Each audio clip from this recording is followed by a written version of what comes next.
Support comes from the Missouri Forest Products Association, providing more than 41,000 jobs in the production of wood pallets, railroad ties, white oak barrels, hardwood floors, and more. Details at choosewood.com. From St. Louis Public Radio. This is St. Louis on the Air.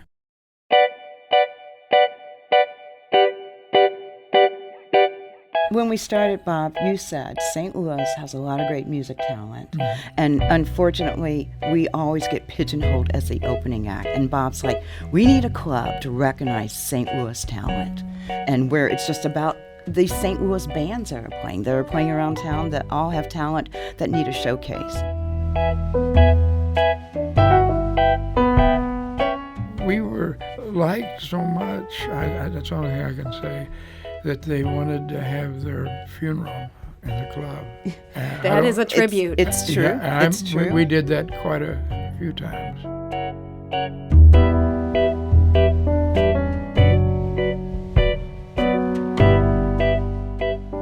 People got married there. Really? More than one? A couple of people. They're like, remember I got married by this pinball machine. Yeah. I met my wife there. There's one person, it's like he's now old enough that his kid comes with him. Wow. Yeah, that's what 27 years will do. It'll turn over a generation. I'm Sarah Fensky. For 27 years, the Way Out Club has been a bastion of the weird and the wonderful for St. Louis music lovers. The club started on Cherokee Street in 1994 and later moved to Gravois and Jefferson in the city's Fox Park neighborhood. There, it's welcomed some national acts and many, many rising star locals. Musician Ellen Hilton Cook performed at the Way Out Club 2 weeks ago, and before her set, she recalled just how the club and owners Sherri Lucas and Bob Putnam helped make her who she is as an artist. She noted that the Way Out Club was her very first gig. I was a waitress at Chevy's in Crestwood Plaza, and I was scheduled to have my first show at the Way Out Club, and this weird couple walks in around 2 or 3 in the afternoon, and I know they're cool because they're cooler than everybody in Crestwood already, and so I talked too much already. I was super young, and I start talking about this show I have coming up, and Sherri just starts laughing and looks at Bob, and she hands me her business card, and it says that her name's Sherri Danger, and she is the DJ for Dangerous Curves, and that she owns the Way Out Club. And I just had a complete meltdown in the back room. I was like, hold on, I'll be right back with some more chips and salsa. And I went into the kitchen and just screamed. And none of the cooks knew how big of a deal it was for me at all. But I was, just starstruck over Sherri and Bob. And then they just gave me chances when nobody else would. I was still kind of figuring myself out as an artist, and there weren't many rock and roll piano player people. I feel like everybody was on a guitar and doing Americana or something. No offense to Americana, I love Americana. But I just, it really got me into being more of a cabaret piano player back in the day. And that is musician Ellen Hilton Cook. And joining us now are the 2 rock stars that she was talking about there. Sherri Lucas is the DJ who hosts Dangerous Curves on KDHX, and she's also the co-owner of the Way Out Club. Sherri, welcome. Thank you. Good to be here. And Bob Putnam is married to Sherri, and he is her co-owner at the Way Out Club. Bob, welcome. Thank you. So, Sherri, you two opened the club in 1994. Take us back to that time. What made the two of you want to get into the live music business? Well, we first had the idea about having a club when a friend of ours came over and started talking, we should open a bar. And we're like, no. But we started looking into it, and we found a place. We got the licenses, and the next thing you know, we had a bar. So a lot of people say they want to open a bar. Not everybody takes this plunge. What were you two doing up till that point in your life? Bob, what was your occupation? I worked at Chrysler for 30 years, and at 30 years, I could resign. Not resign, but... Retire. Retire, yeah. And the funny part of it was there was something that Chrysler had made where you could leave 2 years earlier, and if you didn't like it, you could go back and pick up. And at the same time, they give me 85% of all the money that I would have made if I'd have stayed. That's a nice deal. Yeah, and I had no plans of going back.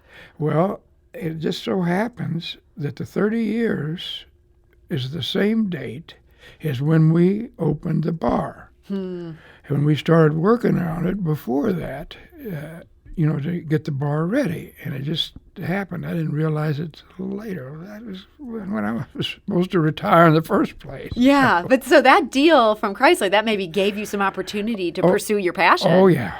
Sherri, what about for you? What had you been doing up till that point? Well, let's see. Bob and I have done a lot of things. At that point, we were working on an arts magazine. It was called 15 Minutes. And we were kind of doing that. I was between thinking what I was going to do. I came from Chrysler. My background's in engineering. And I was like, what am I going to do? And we talked about finding something we could do together. So really the main reason for opening the club was to create a life together, to grow a career, a business together, and to spend time together. You guys were already married at that point. Yeah. And you wanted to spend more time together. Yeah, we were. But, working at Chrysler, you spend a lot of time working. You really do. You spend a lot of time just working and sleeping, working and sleeping. And there was always the option of working opposite each other and not seeing each other. So the decision to do something that we both could do together, share together, and enjoy together just was firsthand. So one funny little anecdote here. I'm told that the Way Out Club was originally a partnership with your friend Jeff Parks. Yes. He's the one who came up with the name. The name's still there. Yes. But the partnership itself only lasted through opening night. What happened on opening night where he ended up splitting? What had happened that day? What happened was that he had a little different ideas than we did. The bar was in a neighborhood, and he had the concept of calling in all these big bands around, and we were going to make all this money. And I said, you can't do that. It's not like other places. You can't sit around where people are living. It's got to be a crowd that's inside. Yeah, we had this little difference. It was interesting. Like the very first night, the opening night, it was just like, no, this is not going to work. And it happened for good because we ended up with the Way Out Club. Jeff left and started the Creepy Crawl. And so it worked out great for both of Oh, you. yeah. And so St. Louis got 2 music clubs out of the deal. Yeah, and we've been friends. I met him when I had the bookstore, and he was going to college. And so you owned a bookstore at that point? Oh, yeah. And not then. It was earlier. Okay. After, while I had working at Chrysler, I also had a bookstore over on Deadmore. You were a Renaissance man here. Yeah. But take me back to this. So Cherokee, and you kind of had this dispute over the residential nature of that area. Cherokee Street was so different back in 1994 than what it is today. What made you choose that as the location for this? Well, we looked at, this is ironic, we looked at where we are now first, and the building was for sale, and it wasn't the price that we could pay. So we found this other place on Cherokee. But our original place that we wanted to go into was the place on Jefferson where we are. So we ended up on Cherokee, and it happened to be a club before us called Thermer's, which was like the biggest seller of beer on a Sunday. This is before everybody in St. Louis had Sunday liquor licenses. So that was a very popular, very well-known place. And so that corner of Compton and Cherokee was like, oh, we should get this place. And that's how we decided. And then you ended up moving into this other location that you had your eye on. Why make that move once you were already established? Well, we were there for 6 years. We rented, and after 6 years of not going under, surviving, we were looking to buy the building, and at that point we started scouting around, and that building was still available. And it was the first building that we wanted, Yes. and it was still open. It belonged to a family that had owned it for 50 years. Two brothers owned it after World War II. It was called the Ripa family, and they operated up until the day one of the brothers died, and that was 50 years. One of the guys of the family was our beer driver. Wow. And so it was kind of like they screened us before they sold it to us. And we became like the second or the third family to go into that location on Jefferson. So they had such a long run. Now you've had such a Yeah. long run. Yeah. And I know so many people hearing all of this and hearing how much you've enjoyed this partnership are surely wondering, okay, why are you closing? Several reasons. Yeah. One, I'm 76, and I've been taken as, that I have the disease. Do you want me to say? Yeah, go ahead.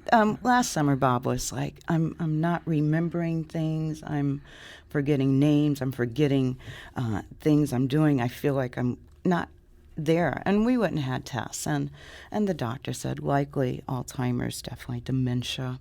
And they suggested that, start wrapping up your affairs. Start doing the things you want to do in life. Start getting things together. And prepare for what this disease is going to do for Bob. So it was during the pandemic shutdown, so it gave us a chance to stay at home, enjoy the leisure time, see what it was like not to have the bar. And then when things cleared up this year, we're like, we should open just a little bit, just to have a little of that, rather than just kind of closing and fading. We should open, and hopefully it'll give Bob lots of memories, both of us lots of memories. And yeah, it's done just that. And I know your original idea was you would open for like 2 weeks of shows, and this has been such a smash success. I mean, everybody wants to play these shows. Everybody wants to come out. You've had to extend that run. That's Yeah. got to feel great. Yeah. We started with 10 days, and the 10 days went by so fast. And it was, I think, it was before we even opened for the 10 days that we're like, oh no, we got to do a month. And it was interesting. It was like opening a bar all over again. We've been closed 14 months, right? And it's like, oh, our coolers are empty. Lights are burned out. Oh, we've got to clean, dust, and do all this stuff and actually prep like opening a bar. Everything's there. We just got to get it together. So we're like, yeah, we'll do it for a month. And we heard from so many bands and so many people that had played in the club that they'd like to do a final show and they'd like to come in and share that celebration with us. So we had to extend it to a month. We wanted to. So one of those performers, this is Sugar Cyanide, a St. Louis burlesque performer and teacher. She was running the show a couple weeks ago at the Way Out Club when our producer visited. She said that she's produced shows at the club for more than 10 years. I got my start here on this stage the very first time I ever performed as an adult in public ever was on this stage. And then Bobo and Sherri have been so good to me. I taught burlesque classes here on Saturday afternoons. They let me use the space for $6. And I would teach people how to perform burlesque right here on the stage and on the floor. Back then, Angus the cat would come in and attack our yoga mats. So they've done so much, which is why I decided to do the show no cover as like a way to give back to the venue. I'm excited for tonight. I'm excited to say goodbye, but I'm also really sad to see this place go. It's been such a birthing ground for so much art here in St. Louis. That is Sugar Cyanide. And if you've been a fan of the Way Out Club over the years, we want to hear your memories. You can join the conversation by calling us at 314-382-8255. That's 382-TALK. You can also send us a tweet at STL On Air. And of course, we're talking today to Sherri Lucas and Bob Putnam, the people who have made the Way Out Club the institution that it is. We need to take a quick break. We'll continue this conversation when we return. And after that, we have a few words from Sina So Pro about St. Louis on the Air after hours. This is St. Louis on the Air on St. Louis Public Radio.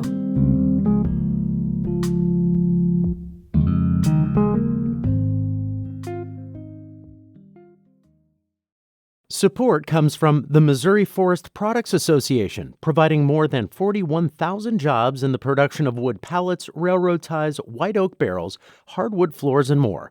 Details at choosewood.com. Welcome back. We're talking today about the Way Out Club, which closes at month's end after a 27-year run in South St. Louis. My guests today are the club's married owners, Sherri Lucas and Bob Putnam. And our producer, Evie Hemphill, visited the club recently. She says that the feeling of bittersweet nostalgia was pretty palpable. She talked with some patrons, including Nina Stewart. Would you consider yourself a frequent patron of the Way Out Club? When I was younger, I used to come here for punk shows, and I remember like Bob Reuter was here often, and a lot of my friends' bands played here, and so it was kind of like a fun club that we would all come to. And I think I saw La Tigre here a really long time ago. You'll have to double check with Sherri, but yeah, I think I was like, it was one of their all ages shows, and I was like, I don't know, maybe like 15 or so. Does it still seem the same as it did when you were young? Oh, yeah, exactly. Actually, when we walked in, we were both like, oh, whoa, it's totally the same. And we like that. I would have to say that it's a really eclectic in style and also in patrons that come here. I think always seeing Bob and Sherri behind the bar will always stick with me, and I think that'll be sort of a St. Louis staple that we'll really all miss. I just hope that their transition into exiting out of the Way Out business goes smoothly, and I hope whoever moves into this space maybe could honor it a bit, or I don't know. It'll be missed for sure. Tell me your full name one more time. Kiki Cockachoo! No, I thought it was Jim. Okay. What is your name? Jim Hawkab, Zeus. And tell me about your relationship with the Way Out Club. I have been in St. Louis. I lived in Potomac in Michigan and would come in occasionally. And I just love them both. Is it pretty bittersweet to know that this place is not going to be the place it is right now for more than a few weeks? Oh no, 27 years of glory and memories. Lisa Bachman, and I'm married to Bob, and we live in Alton.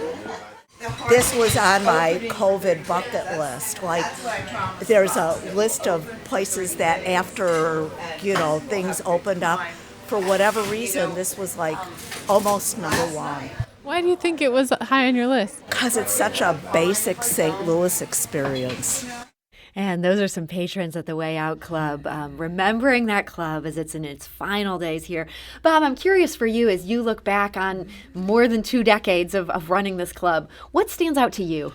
Hazel Atkins. How so? Hazel Atkins was a West Virginian who lived up in the hills. And Hazel is actually considered the father of punk and of everything else. What was the big band that... Oh, he made music that was recorded by the Cramps. So the Cramps took a lot of Hazel songs like Goo Goo Muck, and He Said, She Said, and Boo Boo the Cat. He's a very influential musician. Yeah. And he only played with a guitar and a hi-hat. Hi-hat, Yeah. and he'd do it at the same time as he sang. And there's people that have traveled the country, big-time people would come in there to see Hazel and sit there and play with Hazel because he, and I was so glad that Sherri and I became good friends with him. I brought him up twice to St. Louis, and he would have come up more before what happened. A boy, as he was coming out the door of his little place, hit him with one of those bikes. Oh.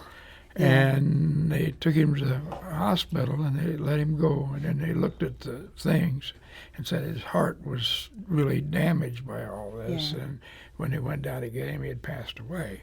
Oh, goodness. Hazel was a music legend.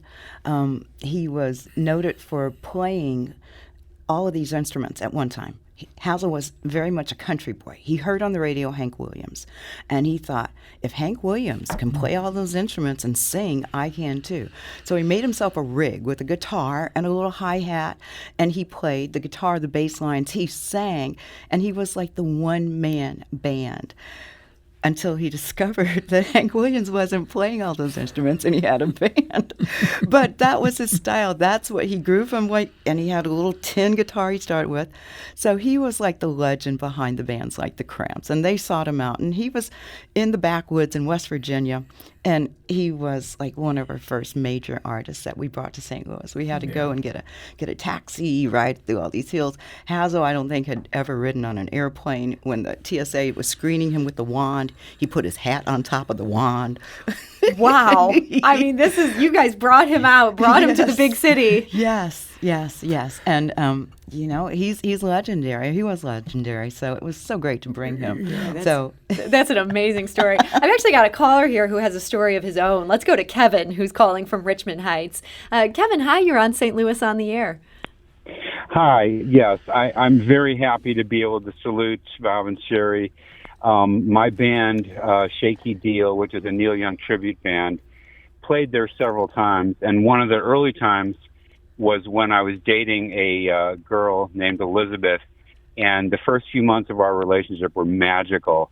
And so she saw my band at the Way Out Club for one of the first times, and there are pictures of us together just, beaming and looking as happy as we can be. So Kevin, one of those early happy memories.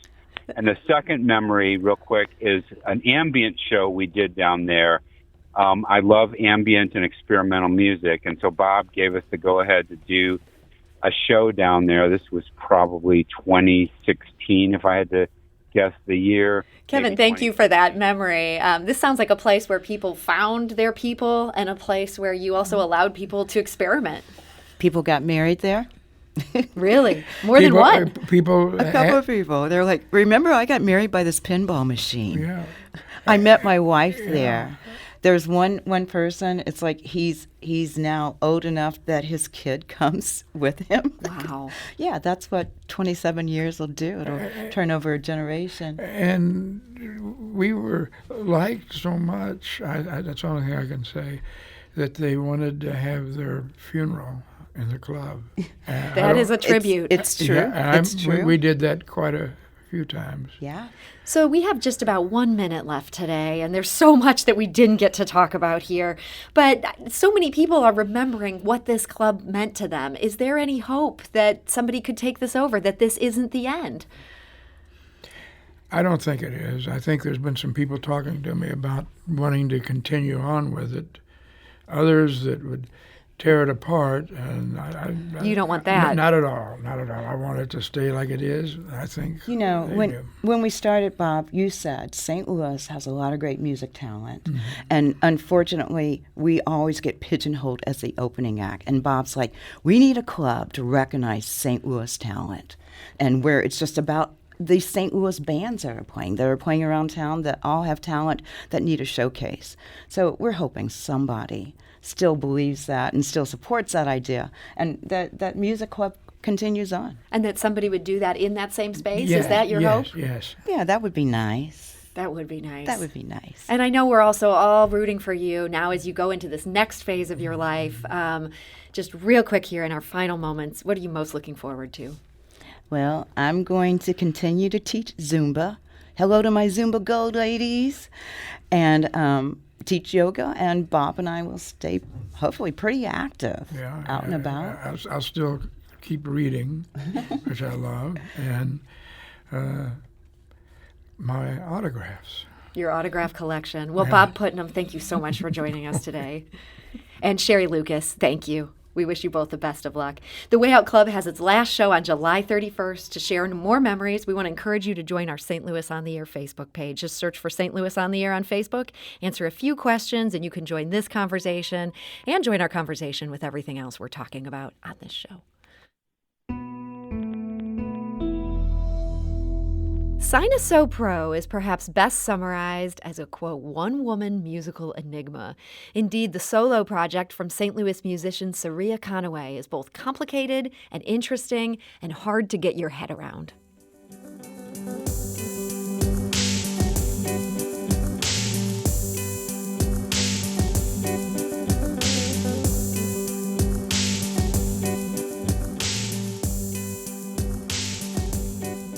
And that is When Can I See You from Sinus So Pro's new album, Chill Hype. Sinus So Pro will be my guest for a special outdoor, in-person, St. Louis on the Air After Hours event 1 week from today.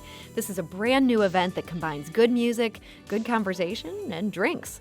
And Sinus So Pro and Sherri Conaway join us now in advance of next Friday's event to give us a little taste of her music and her story. Sherri, welcome. Hey, friends. What's up, Sarah? Good to see you again. It's good to see you, too, and I'm so excited about next week. We're going to be playing some songs from Chill Hype. So you've got two vibes going on here. Are some tracks chill and some are hype? Yeah, it's like a combination of both, there's some tracks on the Hype album. It's a double album, friends, in case you haven't figured that part out. There's some tracks on the Hype album that feel a little chill, and there's some tracks on the chill side that feel a little hype, but, it's just kind of like the overall vibe of each album would be more one side than the other. Nothing's really black and white. We kind of live in a plethora of grays. And do you think for Friday's event, do you see this as more of a chill event or a hype event? Both. It's going to be hype and it's going to be chill. And it's going to be real chill because we're going to have a good time talking about stuff. That's right. I mean, it's not just going to be music. We're also going to be having a longer interview. Today, we're just speaking to you very briefly, but there we're going to get into the depths of your soul. Are you ready for that? Oh, I'm always ready. That's where I live. That's where you live. You're an open book. I mean, for the most part, I think I like to go deep, but doesn't mean I necessarily go personal and publicly. Let's put it that way. So we may talk a little more about the music. Yeah. This is electronic music, but you play a ton of instruments. Then how are you layering this all together? So, Sinus So Pro, we kind of came into popularity by being a live looping artist in a one-person band. So everything we would do would be live. Nothing would be pre-recorded. Everything that we would play would be right in front of the audience's eyes. And essentially, once you loop something, think of a round or a, what's the other word I'm looking for? I guess a round works, but a round as far as a song is being sung. You keep singing that song all the way around until it repeats itself again. So live looping is basically the same thing, except for you control when you can start and stop the loop, and then you start layering on top of it. So I will be playing some backing tracks during the performance to enhance and enable us to get to the song quicker, because layering everything one at a time, it just takes too much time. The audience gets bored. I mean, I get bored. And so you're bringing in these tracks that are done, but then you're adding this live element to it. Correct. And I got to ask, you keep using the pronoun we. Yes. So when Sherri Conaway, which is me, created Sinus So Pro way back forever ago, I was talking to a friend about lyrics, and he gave me a piece of advice that really always just kind of stuck to me, and that was he likes to use the words we and us because it makes everyone kind of feel like they're a part of it, as opposed to he, she, they, them. And that kind of stuck with me, especially whenever I started pre-programming banter for me to do between songs. So I started scripting banter and writing banter for myself, and Sinus So Pro in my head is more than one person. It's many different versions of me. So I call Sinus So Pro we, us, and then myself, Sherri Conaway, I'm she, her. You get where the musical enigma comes from. This is all very complicated. But both Sherri and Sinus So Pro, you'll be there on stage in the Public Media Commons next Friday. We're looking forward to this. We are the same person. Well, dun, dun. Thank you for joining us today, and we look forward to next Friday. Man, me too. I'm super excited. St. Louis on the Air is a production of St. Louis Public Radio. Understanding starts here.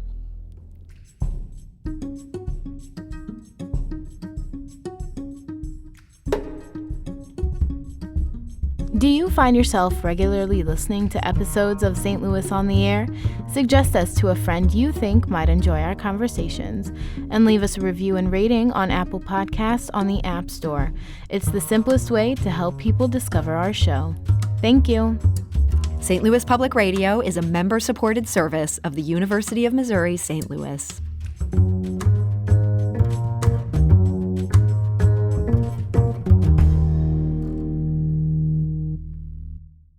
Support comes from the Missouri Forest Products Association. Missouri produces wood pallets, railroad ties, white oak barrels, hardwood floors, and more. Details on the variety of products made in the state are at choosewood.com.